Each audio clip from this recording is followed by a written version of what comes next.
Hi friends, welcome to Chris 2021 live to the way. Pongal celebration கேம்பில் எப்படி celebrate பண்ணோம் அப்படிங்கிற ஒரு டீட்டெயிலான வீடியோ தாங்க பார்க்க போகிறோம். ரொம்ப லென்த்தாக இருக்காது, சின்னதான ஒரு குட்டி குட்டி கிளிப்போட வீடியோ வந்து கம்ப்ளீட் பண்ணியிருப்பேன். எப்படி இருக்குது அப்படின்ட்டு அட் லாஸ்ட்டாக பார்த்துட்டு கமெண்டில் சொல்லுங்கள். என்னடா பொங்கல் செலிப்ரேஷன் அப்போவே முடிஞ்சிட்டு இப்போ தான் வீடியோவா அப்படின்ட்டுன்னு கேட்டால் அதுக்கு ரொம்ப ரொம்ப ரொம்ப ரொம்ப சாரி.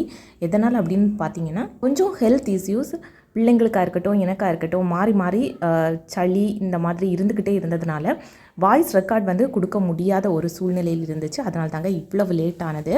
பட் இது பொங்கல் அன்னைக்காக செலிப்ரேட் பண்ணோம் அப்படின்ட்டுன்னு கேட்டால் கண்டிப்பாக கிடையாது. அது முன்னாடியே வந்து பார்த்திங்கன்னா கேம்பில் வந்து இந்த ப்ரோக்ராம் வந்து செலிப்ரேட் பண்ணிக்கிட்டோம். பட் ஜனவரி 13 அப்படின்ட்டு நினைக்கிறேன், ஒரு ஞாயிற்றுக்கிழமை தான் காலையில் தாங்க செலிப்ரேட் பண்ணது. பட் முந்தின நாள் நைட்டே பார்த்திங்கன்னா இந்த மாதிரி கோலம் எல்லாமே கம்ப்ளீட் பண்ணிட்டோம். அதுக்கப்புறமா அன்னைக்கு வந்து டிஃபனும் காலையில் இருந்துச்சு. ஸோ அதுக்கான ஏற்பாடுகள் எல்லாமே ஜென்ஸ் வந்து பார்த்துக்கிட்டு இருந்தாங்க. குழந்தைங்களாக இருக்கட்டும், அதுக்கப்புறமா லேடிஸாக இருக்கட்டும், இந்த மாதிரியான டெக்கரேஷன் எல்லாமே பார்த்துக்கிட்டு இருந்தோம். அதுக்கப்புறமா இந்த குருத்தோலை கட்டுறது இந்த மாதிரியான பெரிய பெரிய டெக்கரேஷன் எல்லாம் பார்த்திங்கன்னா ட்ரைனிங் பசங்க அவங்க தான் வந்து எல்லாமே பார்த்துக்கிட்டே இருந்தாங்க. எல்லாருமே அவங்களுக்கான ஒர்க்கை வந்து ரொம்பவே சூப்பராக கிளியராக வந்து முந்தின நாள் ஈவினிங்கில் இருந்தே ஸ்டார்ட் பண்ணியாச்சு. மறுநாள் காலையில் பார்த்தீங்கன்னா, அதாவது பொங்கல் செலிப்ரேட் பண்ண அன்னைக்கு வந்து எல்லாரோட காஸ்டியூமும் பார்த்தீங்கன்னா இந்த சாரி தான். பட் எல்லாருமே பார்த்தீங்கன்னா உள்ளாடி வந்து கோலம் போட்டிருந்தோம். பட் என்ட்ரன்ஸில் வந்து கோலம் போடுறதுக்கு வந்து மறந்துட்டாங்க. பட் நாங்கள் வந்து காலையில் 6 மணிக்கே போனதுனால ஸோ அதையுமே ஸ்டார்ட் பண்ணி அட் லாஸ்ட்டாக ஒரு 3 பேராக சேர்ந்து எப்படியோ கோலத்தை வந்து கம்ப்ளீட் பண்ணிட்டோம். எப்படி இருக்குது அப்படின்ட்டுன்னு பார்த்துட்டு கமெண்டில் சொல்லுங்கள். என்னோடய ஓன் க்ரியேஷனா அப்படின்ட்டுன்னு கேட்டால் கண்டிப்பாக கிடையாது. நெட்டில் பார்த்து வரைஞ்சது தாங்க. அப்படியே அதை வந்து கம்ப்ளீட் பண்ணிகிட்டு இருக்கும்போது பார்த்தீங்கன்னா முருகருக்கு வந்து அபிஷேகம் எல்லாமே முடிச்சுட்டு அதுக்கப்புறமா பொங்கல் வைக்கிறதுக்கும் ஸ்டார்ட் பண்ணிக்கிட்டாங்க. அங்கே முடிச்சுட்டு இங்கே வரும்போது பார்த்தீங்கன்னா பொங்கல் வந்து பொங்குறதுக்காக ரெடி ஆகிக்கிட்டு இருந்துச்சு.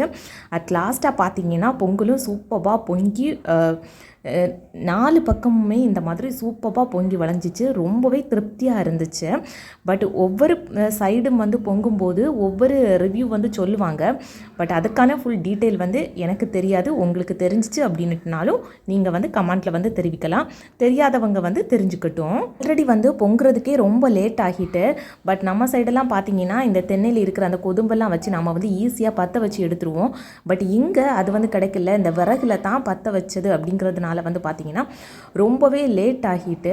ஸோ பொங்கல் பொங்கி முடிஞ்ச உடனே பார்த்தீங்கன்னா சார் மேம் எல்லாரையுமே இன்வைட் பண்ணியிருந்தாங்க. ஸோ அவங்களுக்கு எல்லாருக்குமே ஒரு ஹானரபிள் மூமெண்ட் கொடுத்துட்டு அதுக்கப்புறமா வந்து தீபாரதனையும் காட்டி முடிச்சுட்டாங்க.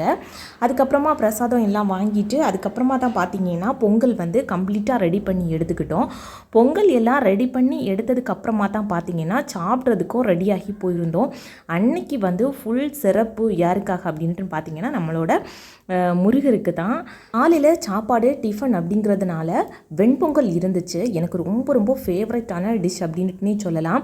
பட் நம்ம ஊர் கன்னியாகுமரி சைடில் வந்து பார்த்திங்கன்னா இப்போ தான் வெண்பொங்கல் வந்து யூடியூப் எல்லாமே பார்த்து வந்து வச்சுக்கிட்டு இருக்காங்க. பட் நான் வந்து ஃபஸ்ட்டு சாப்பிட்டது எங்கே அப்படின்னு பார்த்தீங்கன்னா கோயம்புத்தூரில் இருக்கும்போது தான். அப்போது இருந்தே அந்த டேஸ்ட் வந்து எனக்கு அவ்வளோ பிடிக்கும். அதுக்கப்புறமா நானும் எவ்வளோ வாட்டி ட்ரை பண்ணியிருக்கிறேன். பட் அந்த அளவுக்கு டேஸ்ட்டு வருமா அப்படின்னு கேட்டால் கிடையாது. அதுவும் கோவில் சாப்பாடு அப்படிங்கும்போது அது ஒரு தனி டேஸ்ட்டு தான். கூடவே பார்த்தீங்கன்னா உளுந்து வடை, சர்க்கரை பொங்கல், இட்லி, சாம்பார், அதுக்கு கூடவே சட்னி, அதுக்கப்புறமா டீ எல்லாமே இருந்துச்சு. டேஸ்ட் வந்து ரொம்பவே சூப்பராக இருந்துச்சு.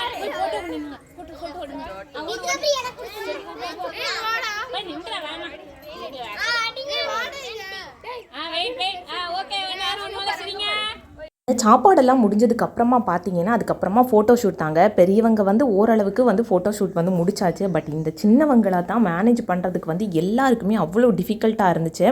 பட் ஒரு ஃபோட்டோவில் கூட அட் லாஸ்ட் வரைக்கும் கரெக்டாக யாருமே போஸ் கொடுக்கல அப்படின்ட்டுனே சொல்லலாம். விளாக் உங்களுக்கு பிடிச்சிருந்துச்சு அப்படின்னா நம்ம சேனலை சப்ஸ்கிரைப் பண்ணிவிட்டு கூடவே பக்கத்தில் இருக்கிற பெல் ஐக்கானை கிளிக் பண்ணிக்கோங்க.